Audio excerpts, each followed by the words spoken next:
Terima kasih teman-teman, kita barusan selesai dilakukan pemeriksaan.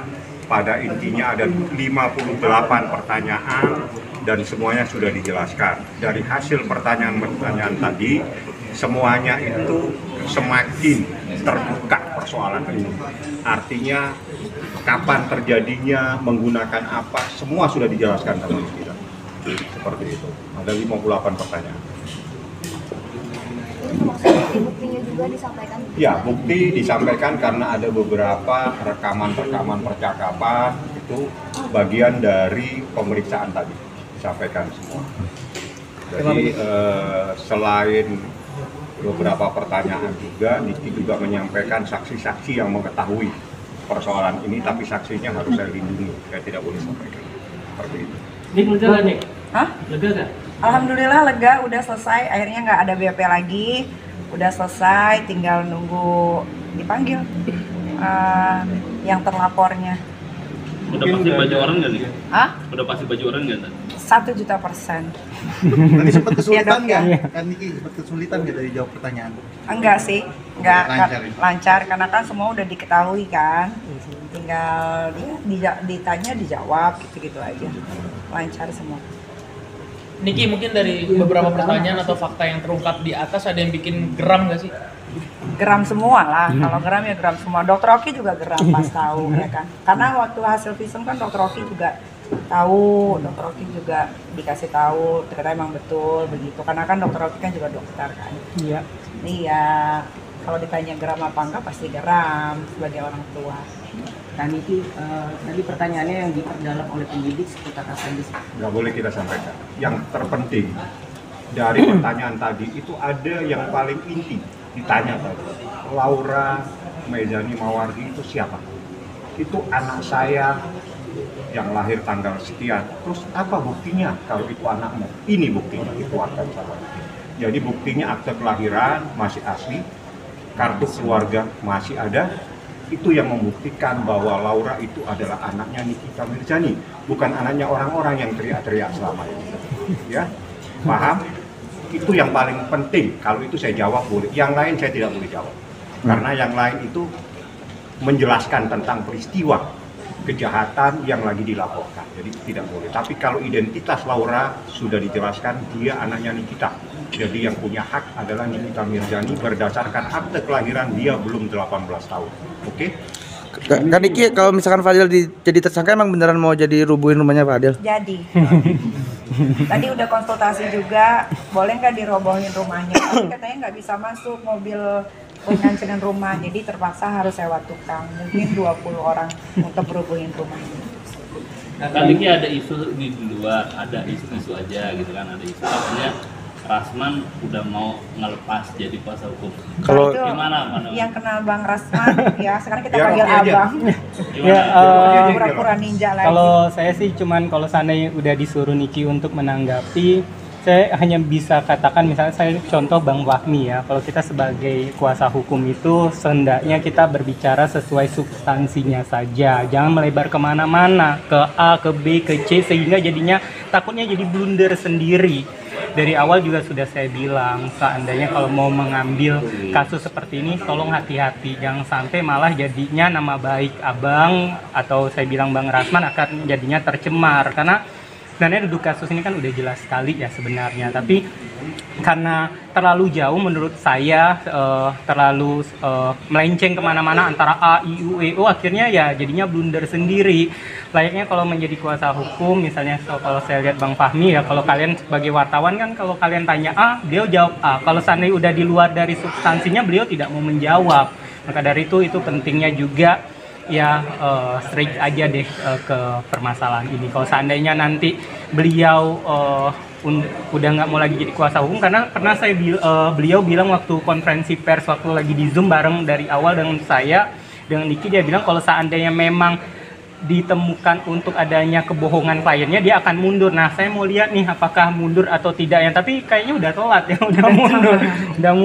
udah telat sih kayak gitu. Niki, sampai sejauh ini sesuai nggak sih dengan arah yang diharapkan gitu? Sesuai, semua sesuai on the track, tidak terlalu lama, tidak terlalu cepat. Memang tadi juga ngobrol di atas, polisi berhati-hati dalam menangani kasus ini karena kasus ini bukan kasus yang biasa ya Bang ya. Ini kasus anak di bawah umur, jadi semuanya harus detail. Rumah sakit, orang-orang yang membantu segala macam itu harus ditanya. Dan alhamdulillah semuanya sudah rampung, tinggal saksi-saksi yang kemarin jadi saksi klarifikasi sekarang di BAP ulang, itu aja. Dan ini kan salah satu kasus dari mungkin sekian banyak yang nggak harus kita. Mungkin bisa ada yang disampaikan mungkin untuk. Iya, nah ini juga untuk para ibu-ibu atau orang tua di luar sana, kalau kalian punya anak masih di bawah umur, mendapatkan kasus yang sama seperti saya, jangan ragu, jangan takut untuk segera melaporkan ke kepolisian terdekat di rumah masing-masing, daerah masing-masing gitu. Insya Allah Pak polisi pasti bakal menindaklanjuti. Dan Laura nanti bakal diperiksa juga kan? Iya. Udah siap mendampingi juga kan? Siap. Siap. Banyak yang mau dampingin tuh, ada Dokter Oki juga sebagai penenang yang kita tahu kan Bapak Beri ya. Ya, ada juga abangku nanti, ada juga aku, ada Bang Fahmi, semuanya udah siap mendampingi. Dari kapan mungkin akan bertemu secara langsung sama lu? Pasti ketemu. Minggu depan pasti ketemu. Tapi yang saya senangnya sih dengan berjalannya waktu, Allah itu maha baik ya, akhirnya terbuka semuanya, siap tabir-tabir semua orang yang selama ini Laura bela, akhirnya kita lihat ya kualitas orang itu, bagaimana orang-orang itu menjelekkan Laura ya. Banyak sekali kalian lihat dengan konferensi persnya, ada juga yang melakukan live menjelekkan Laura dengan fitnah-fitnahan. Itu Laura harus tahu itu orang, kualitas orang yang selama ini dia bela. Mungkin saya pikir bukan dia bela, tapi diduga terbrainwash otaknya memikirkan seakan-akan mereka itu orang baik gitu aja. Dan Niki akan protek banget ke depan untuk anak-anaknya. Oh iya, dari dulu juga udah protek, cuman kan kalau udah lepas dari genggaman kan ya bisa apa. Tapi kan sekarang yang penting sudah diperbaiki, sudah insya Allah juga dalam waktu dekat mungkin bisa digenggam lagi sama saya. Jadi ya doain aja semoga masalah ini cepat selesai gitu, supaya nggak berlarut-larut juga. Dan terbukti juga waktu Laura masih dalam tinggal sama Niki, bagaimana Niki benar-benar menjaga anaknya ini gitu aja.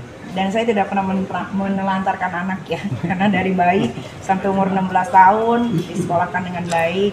Ya mungkin ada miss-nya di 1 tahun ke belakang ini gitu, karena dia kan jauh sekali di UK gitu. Kan soal komentar yang saya nggak pernah manusia kera, saya nggak mau mengomentari marsupilami, jadi kalau mau nanya seputaran manusia aja. Kan Niki masih bolehin Laura sekolah di luar? Laura sekolah, Laura pasti akan sekolah lagi. Sudah dipersiapkan semua sekolahnya, masih di luar negeri, tapi tidak saya kasih tahu di mana. Jadi masuk ke dokteran aja ya. Nah, biar kayak Dokter Oki lah. Ya. Aku menanggapi terkait komentar-komentar yang dari orang kayak Mami Eda gitu. Saya nggak kenal keluarga kera Eda itu, jadi saya tidak mau menanggapi karena biar bagaimanapun bahwa permasalahan ini dimulai itu dari manusia kera itu. Harusnya Laura bersekolah dengan baik di asrama, dia itu sekolah di Taunton. Taunton itu di UK adalah sekolah nomor 2 terbaik, dan itu bukan murah, sekolah itu mahal sekali. Hanya orang-orang yang berduit yang bisa masuk ke sekolah itu dan yang berotak pintar. Nah, gara-gara dia mendekati anak saya terus, Laura, akhirnya Laura jadinya terpancing, malah kabur dari asrama. Niki menyesal nggak sih 1 tahun belakangan itu agak miss dalam pengawasan terhadap LM? Menyesal, ya menyesal tidak menyesal. Ini kan hidup ya, kita kan nggak pernah tahu ke depannya bakal dapat musibah apa lagi. Jalanin aja lah, kalau memang ada yang salah kita betulin gitu. Nanti bakal lebih protektif lagi nggak sih Kak, biar LM nggak kenal orang-orang yang toksik lagi? Sampai tua pun akan saya protek kalau saya masih berumur panjang. Nanti ketika Laura bakal bersekolah lagi kan dari luar negeri, ada pengawasan khusus atau seperti apa nggak sih Kak? Nggak ada, kan karena sudah dewasa mungkin dia bisa belajar dari masalah yang sekarang. Siapa tahu banyak perubahan, amin, ya kan? Ya, karena dia anak satu-satunya perempuan.